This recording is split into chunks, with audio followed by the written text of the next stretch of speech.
It's time for baseball's last frontier, stories from the Pecos League, the podcast that will open your door to baseball's entry level, telling you the stories of the teams, players, and coaches of an independent minor league circuit. I'm your host, Bruce McClure, and I have the pleasure of introducing you to my friend, partner, and co-host, Evan Katz. Evan, how you doing? Good morning, Bruce. Here, if you remember from last time, I had to come back to the East Coast because of the unfortunate passing of my mother-in-law. Needed to be here with my wife and family and had to leave the Roswell Invaders, but the Pecos League is still near and dear to my heart. I'm following the Invaders closely. They're struggling a bit at 6-10, but there's always hope in the Pecos League. As we all know, a 10-run deficit doesn't mean anything, and a 6-10 record doesn't mean anything either. So we're hoping for the middle third of the season for the Invaders to bounce back. Yeah, it's funny you talk about how a 10-run deficit doesn't mean a heck of a lot in the Pecos League. I happen to be talking with a friend of mine the other day from here in town who is also a CFL fan who was listening to our podcast and then listened to a couple of the comments you made about how no lead is safe in the league. And he was saying, are you playing CFL football down there or is this baseball? Could you explain this to me? No lead safe in the CFL either. Anyway, so we've got a special show for everyone out there today. So I'm just going to toss it over to Evan, who is going to introduce our guest. Evan, go ahead. Well, thanks again, Bruce. So as we talked earlier, recruiting for the Pecos League and finding players, I think like any minor league, is a process for the managers. And I was a pitching coach for 4 games and worked for several months trying to recruit players. And at one point, I talked to an agent who had a couple of players that played in the Empire League, which is a shorter season league based in upstate New York. It's kind of a hub league where a lot of the teams play in a clustered area with limited travel. And a couple of players came to my attention who played for a team in the Empire League, and their manager was Todd Everleth. And I called Todd, who was very helpful and gave me some good insight to these players and how they could make some contributions. And our conversation began to expand a little bit, and Todd was a little curious about the Pecos League. And as it turns out, Todd was looking to expand his baseball world. And I got Todd in touch with the commissioner of the league, Andrew Dunn. And as it turns out, Todd is now the manager of the North Platte 80s, a team in North Platte, Nebraska. And we've got Todd joining us today to talk about what it's like to be the first manager of the North Platte 80s in the Mountain Division North of the Pecos League. Well, Todd, welcome. Yeah, good morning, Evan and Bruce. Thank you for having me on board with you this morning, and looking forward to our conversation for the next several minutes. So thank you for letting me join in. Well, we're certainly happy to have you today. So I'm just going to start by throwing this right out to you and say, why don't you tell us a little bit about yourself and your baseball journey and how you got to North Platte? Well, let's see. I'm from a long line of baseball players from upstate New York that in my family, relatives of mine have played in the Twins organization, College World Series. My dad was a big-time ball player. Played in the Champlain Valley League. For myself, that league was a semi-professional league. And that's where I got a lot of my great licks early on. College ball was riddled with injury. However, I never stopped pursuing my dreams and ended up playing in Boston in the Cambridge League.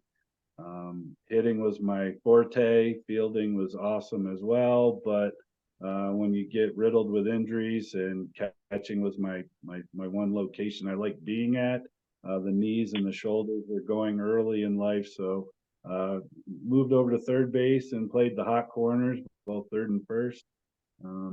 Just enjoyed playing and kept grinding. Was able to be invited by several major league teams for tryouts. Unfortunately, just never got to sign, whereas a lot of my friends did. So I'm real happy for all my friends who made it into the majors or the minors. My journey was more limited due to injuries. So fortunately for me, I got into coaching and it became a new passion. And that's where I am now. I've spent most of my career as an umpire, believe it or not, in the pro leagues. And then they saw what I was doing with some of the players after games. I was getting in the cages with them, showing some hitting pointers, working with some catchers. And next thing you know, they're asking me to be a head coach in the Empire Pro League.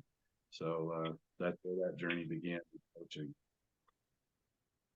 Well, I want to ask you a little bit about umpiring. I didn't realize that you had put on the umpire's gear for a while. Tell us a little bit about that. How long did you do it? How far did you go? I'm interested. Well, actually, right out of college, I had an application for the Platte School of Umpiring. My roommate ended up pitching in the Yankee organization, and he goes, "Dude, why don't you come down to Florida, get into umpiring? At least we could see you down there." And well, I had the application, but I still had the dream of playing. So I moved to Cape Cod to rehab and spent 2 summers or 2 full years actually in Cape Cod rehabbing my shoulders, working, making some money, moved to Boston and got into the Cambridge League in hopes of, doing one more year or 2 years of baseball and see what would happen. So 3 years in the Cambridge League, nothing came to fruition. Met a girl, got married. She had children, raised a family, moved to upstate New York, where I'm originally from. And when I got up there, the kids got older and grown up, and I was going to a lot of baseball games to watch in the Champlain Valley League. And this umpire that was there recognized me, came over and said, "You're one of the best hitters in the league way back when, and why aren't you, still in baseball?" And I said, "Well, I'm too old to be playing." He goes, "No, you need to umpire." And that's how it all got started. So I want to give a shout out to one of the best umpires ever in baseball, and that his name's Ron Chase from New York, and he got me into umpiring. And within 2 years of my umpiring, with my rating being so good, I got into the Empire League, and that's where the Empire Pro League is where I really put my licks into umpiring. But my passion for baseball still existed for coaching as well and helping players develop and get better. And since the Empire Pro League is a developmental league, not only do they develop umpires, but they were also developing baseball players. And I was just assisting one day, and I was recognized as a coach and helping players with their hitting. And some of the players I worked with made it to some great programs. I had one kid go to the Twins, another kid go to the Astros for catching. Just last year, I had 3 pitchers actually get moved up to the Pioneer League and the Frontier League. So I just love to see these kids progress and get better and hone their craft and see their dreams fulfilled. So that's how it all Todd, in a nutshell. Todd, maybe you can talk a little bit more about the Empire Pro League. I think a lot of listeners understand about the independent level, Frontier League and American Association, that sort of thing. The Empire League is in a slightly different category. Could you describe a little bit more about what the Empire League is? Yeah, the Empire Pro League is a developmental league based out of Tampa Bay. It's run by Eddie Gonzalez, Jerry Gonzalez. They're the primary owners of the league. Eddie and Jerry both played professionally, mostly with the Angels. Jerry was with the Angels. Eddie was with several teams, but mostly in the Frontier League. They're partnered with Matt Joyce.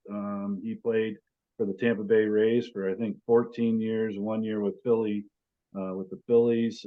He's one of their silent partners, so to speak.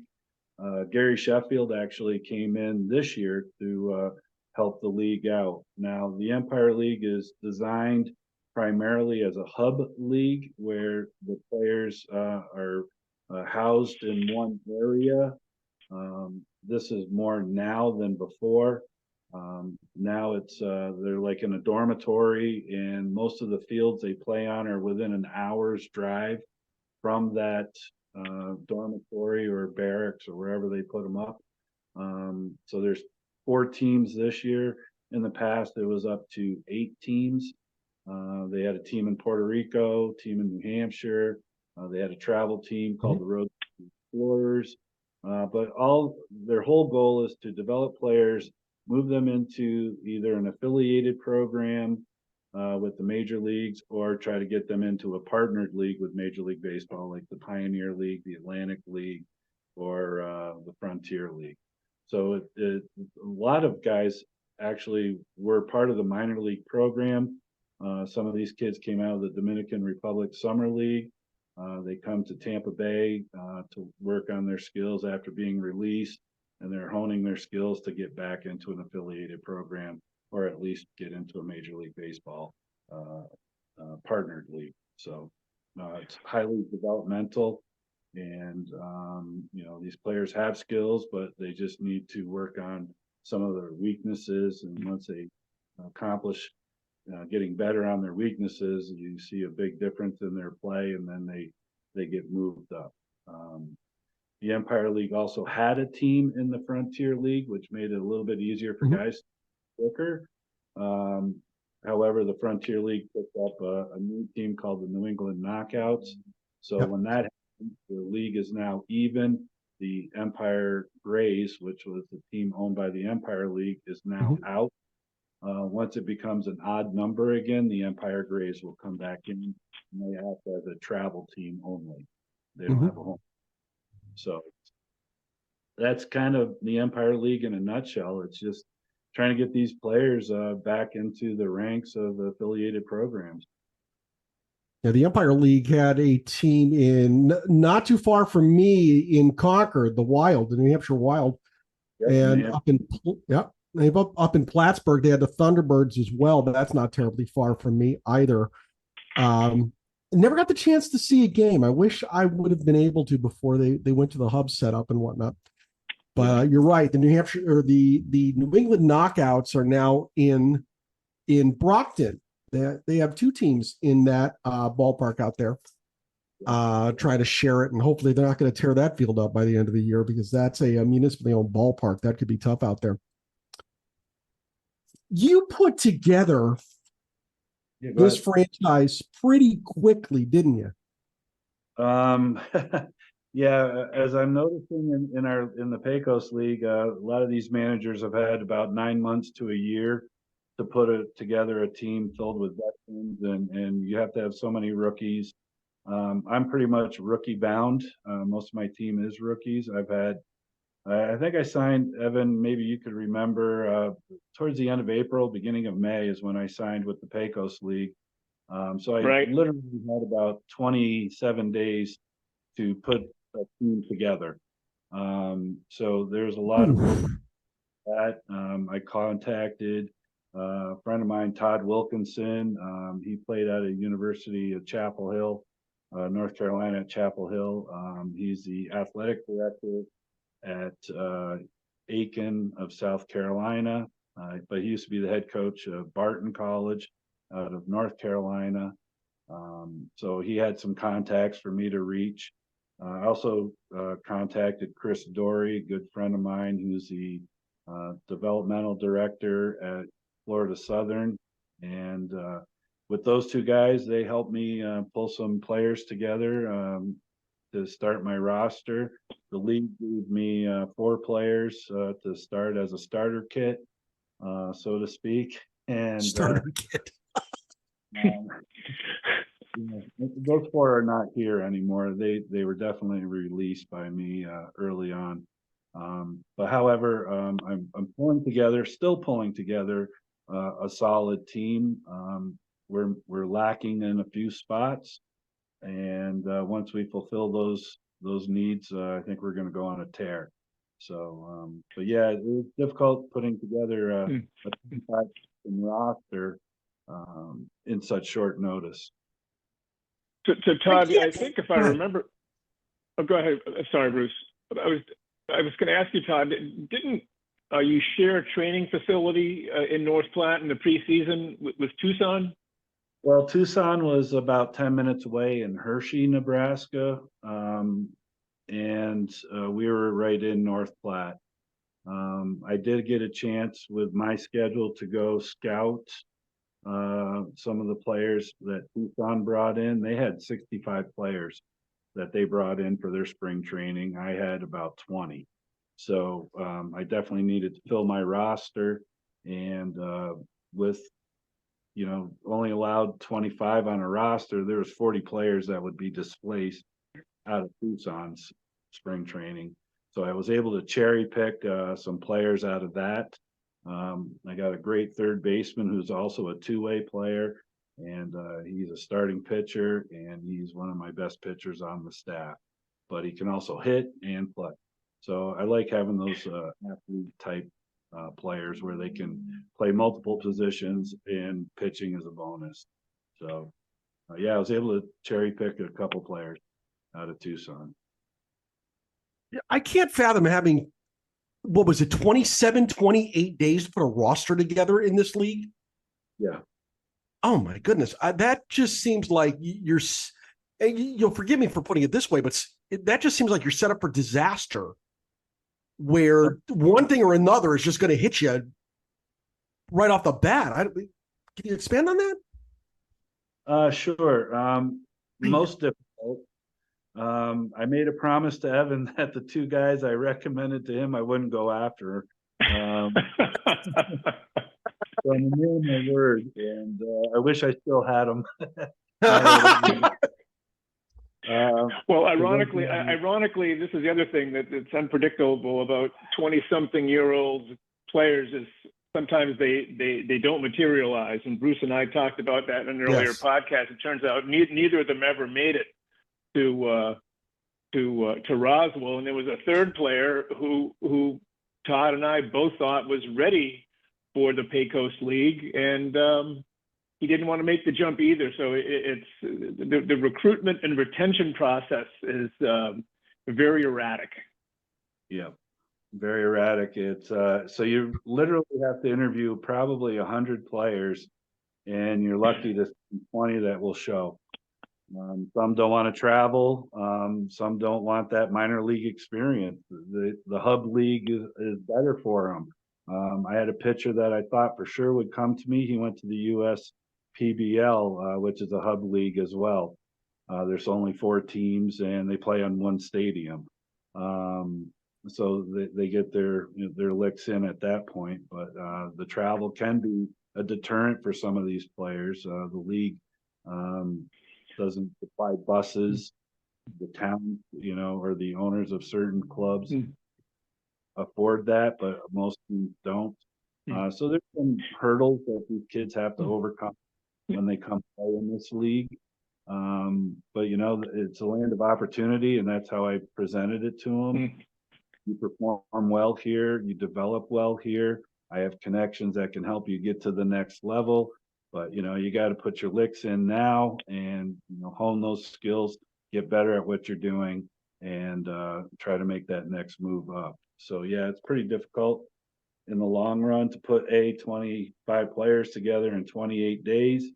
Not a lot of sleep in those days. I think yesterday was the first day I slept. Oh Lord. Another part of it all too was that we don't have a general manager in North Platte. So when I landed, I didn't have housing for my players, facility to work out in, trainers, you name it.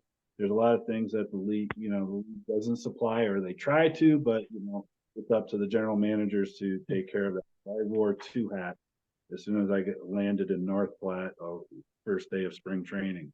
And that was get housing for my players, get with the developers of the town, Chamber of Commerce, the Rotary Club.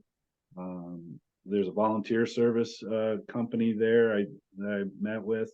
And now I got a lot of people on board supporting us, all within this short period of time. So I've got full housing for all my players. I actually have extra housing now. So if I bring any new players in, people ready to take them on. that's a big part of our league as well. So You actually touched on a couple of other Todd- questions that I was going to ask you, but I'm going to send it back to Evan. Evan, go ahead. Oh, no, I was just going to say, Todd, that it was a little unclear what the reception was going to be in North Platte. And as Bruce and I have talked about being baseball historians, this is the first professional league in North Platte since 1959. The Nebraska State League had a franchise there, and the Nebraska State League was profiled in a book written by Pat Jordan called A Fall Spring, where he chronicled life in the Nebraska State League. But talk a little bit about how the city as a whole has responded to having its first professional team in 65 years.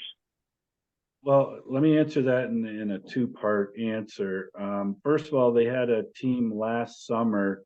For the last 2 summers, they had a college summer league team there.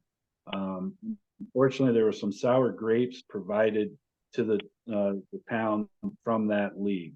Apparently, the owner was not community-minded, and some of the players were a little bit on the rowdy side. So we had some obstacles once we came to North Platte with the community on a financial level as well as a trust level.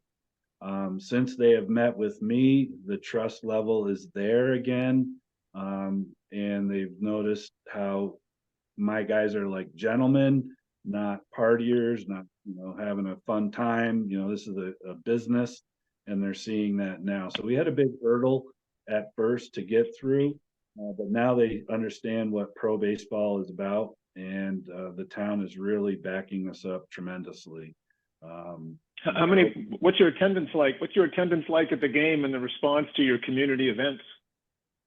So far, so good. We haven't been home much. I think we've had 7 games at home right now. So we've been on the road pretty extensively. In July, we'll be home for a long home stretch, which is probably the best thing for our guys. The road trip is tough enough, and especially when you're dealing with some hurt and sore bodies. They don't have all that trainer, availability to them. But the town itself, when we're home, they've rallied behind us. The Legion program has rallied behind us. We had a baseball camp for little kids.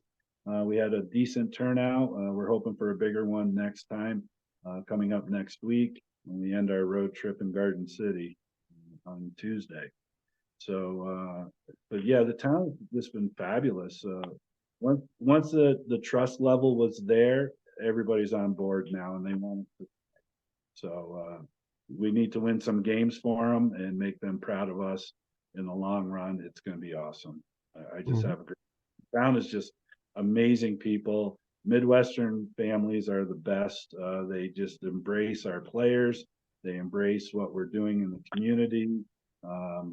And it's just, I can't speak highly enough of North Platte at this point. And, That's fantastic to hear.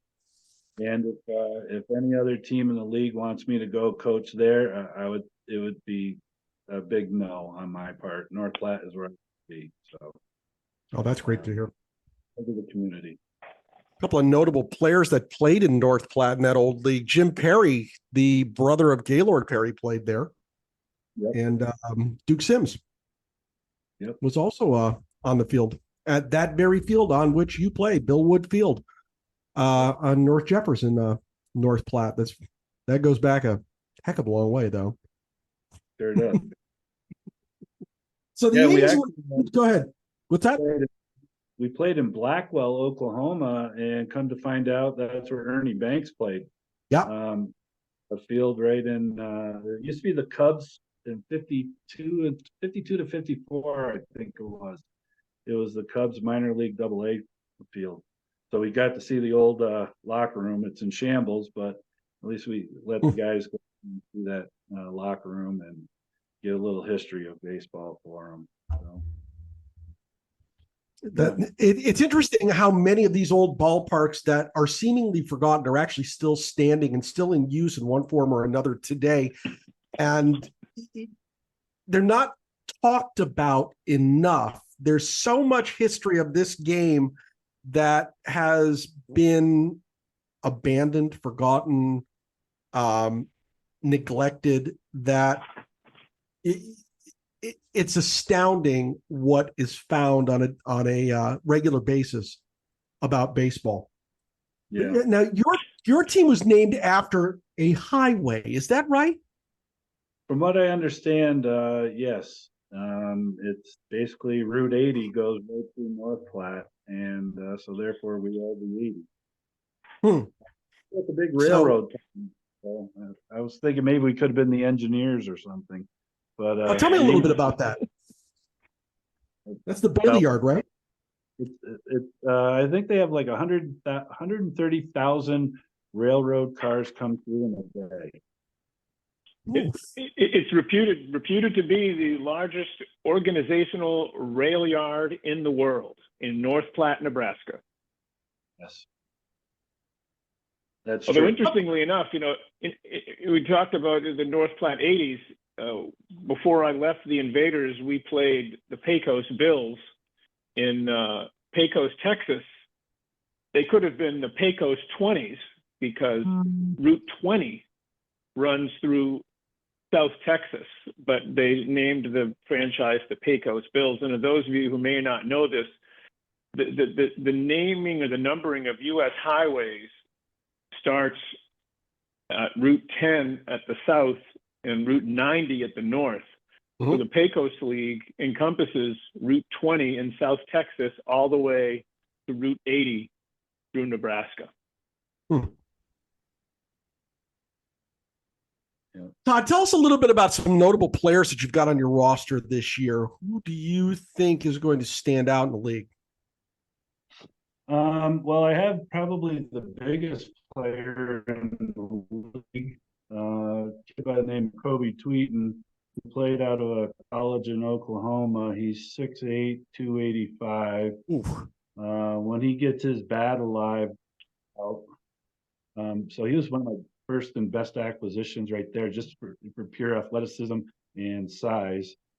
He hasn't hit a home run yet, but we're working on a couple of quirks with his swing, but he's barreling balls. There's just a lot of line drive singles and doubles. He's very notable. My second baseman, Chris Hernandez, came to me through Dave Holliday, a scout once again out of Oklahoma, who works extensively with Major League Baseball. And David Holliday's nephew was Jackson Holliday. If everybody remembers the beginning of the season for Major League Baseball, Jackson was moved up to the Baltimore Orioles starting lineup. He's back now down in AAA, but that was a big story at the beginning of the baseball season. So Chris Hernandez is doing pretty well. He's getting some good hits. He's had a few errors in the field, but that's through jitters, and we're working on some of the nerves that he's dealing with. But he's got a lot of anxiety due to some external things outside of baseball, having to do with his visa. And he has to he's flying out after today to Boston to sign some documentation so that he can become a U.S. citizen. And that was weighing heavily on him, and it was showing in his game. So, but when Dave Holliday talks, you listen, you take that kid and you work with him, and he's going to be awesome when he gets back. He'll be gone for our homestand and Garden City games coming up. But once he gets back, I think his head will be 100% baseball, and he won't have to worry about any more of the governmental issues he was dealing with. He's recently married to an American girl who's fabulous. I met her family. And so everything started to come together for Chris Hernandez. My center fielder finally got healthy. He was 100% for us last night. His name's Christian Foote. He's got some pedigree. He's the godson to Ryan Sandberg. I think he played for the Twins or Brewers, and he's got some relatives that played pro football for Houston. So some pedigree there with that kid. If he can get on track, this kid could easily move up to the next level. He's very athletic. Let's see, couple pitchers out of Florida Southern. Kerry Wright, he was drafted right out of high school. He's one of my #1 starters. He played at Florida Southern. That's one of Chris Dory's guys that I was able to finagle. He got cut by the New York Boulders right at the beginning of the season for the Frontier League. So he came to me, and he's performing well. I could see him easily moving up before we get to the playoffs here in the Pecos League. As long as he keeps doing what he's doing, he'll definitely get that call, I'm sure. So, Todd, go ahead. I was going to ask you, Todd, can you talk a little bit about the Pecos League in the sense that you bring guys in, but your goal is actually to move them up. How do you, as a manager, you want your team to win, you want your players to perform, but you're also trying to help them move up. How do you reconcile those two things? Well, first of all, the Pecos League is, it's about wins and losses for all these managers that are here that I've talked to. And I get that, to me, baseball is wins and losses. And I would be doing a disservice if I'm just using up ball players just for a win. I care about my players. I want them to find their dreams and fulfill their dreams. And if I can help in any way to get them better, that's what I'm here for. I mean, there are coaches in the major leagues, it's all about winning because these guys have all made it that far. They've already developed, they've honed their craft. They're already pros in that level. But on this level, I'd be doing a disservice if I didn't try to make these kids better. If I was just looking for the wins and the losses, come and go. But yeah, I'm not here just for the wins. I'm here to help these kids become men as well as good ball players. And in my opinion, that is the idea of the entire independent minor league circuit. Evan. It could be a circus. No, circus. It can be a circus at times in Major League Baseball. It can too. be. Well, and I think, Todd, today is Father's Day, and I think that that it's appropriate how you recognize the dual role of a manager as a father figure. You and I are somewhat the same generation. We're a lot older than the players, and fathers want their offspring to develop and move on. And the Pecos League is exactly that. I mean, winning is very important, but part of the reputation of the Pecos League and the commissioner that's trying to build is that it's a league where players can move up and move on to bigger and better things at higher levels of professional baseball. Absolutely. And like I said, and I'll say it again, I'd be doing the players a disservice if all I cared about was the wins. I want them to feel like winners, and winning is part of it. But also they got to be successful in their own right on the field or at the bat or on the bench or in the bullpen. They got to be comfortable in their own skin. And sometimes when they're not performing at their peak performance and they're trying to figure out what's wrong, that's where I step in and help them, and hopefully we can get them that opportunity to make that move up. And like I said last night after we lost again, we have, I think, barrel for barrel and pitch for pitch, the best team in the league. We just need to find a way to make ourselves feeling like winners. And that starts in your gut and in your heart.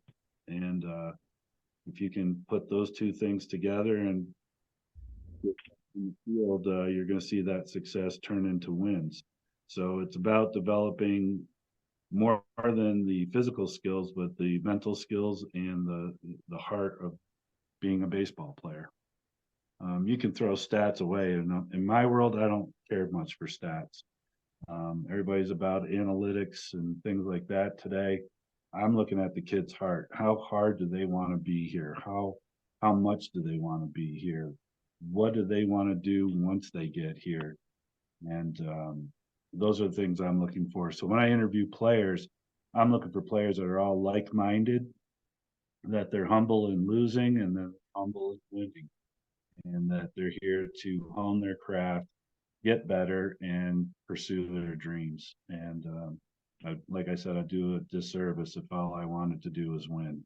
So the wins are great. They go in the history books, but I'd rather hear about a kid making it to the major league.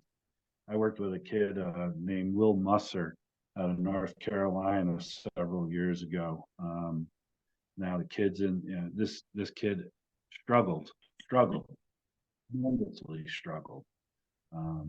But he had a lot of talent, and he just kept pursuing and pursuing and pursuing. And now he's getting paid to play in the Pioneer League, and he's about 2 steps away from making it maybe even to the major leagues. So I just kept telling the kid, you just got to keep putting your efforts in and listening to the coaches that are working with you to help you get better.